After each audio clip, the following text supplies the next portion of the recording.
Oh, it's Mike from Customers. Here we are, M109R M1800R 1800 exhaust cam servo fix, cheaper than is it a servo buddy or something they call it.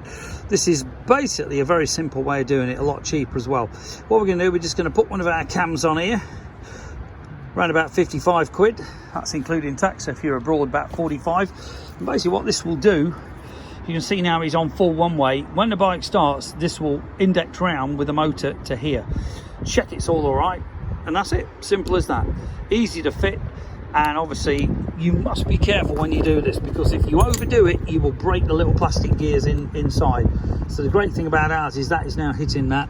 So when we do this up, okay, we're not going to damage it. And then basically we're going to plug this back in the original connectors, which are here. Okay, I'm going to tie wrap this bugger up out the way in this huge gap under here, which is now made. There is a hell of a swinging arm gap anyway, and it does work fine, I can assure you. It does away with all your EFI faults, okay, and a lot cheaper than the servo buddy and all these other electronic gizmos that they do, because this actually checks exactly what the motor does. So you go in one extreme to the other, and you can't get simpler or better than that. Give us a bell, 01773835666, customcruisers.com, or the new site, customcruisers.eu. This particular bike, we are fitting an M109 DGR Chrome VPR. Okay, we've got the bracket installed. This is for the heat shield.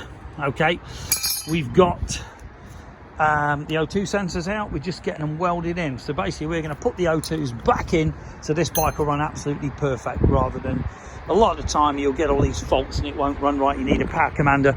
Let's face it, setting the power commanders up all right, but you can't simulate the air at over 100 mile an hour going in through that air filter, especially if you fit our hyperchargers. Hypercharger kits do give you an extra 20 to 30 horsepower with this VPR, so you are looking at a massive increase in torque performance.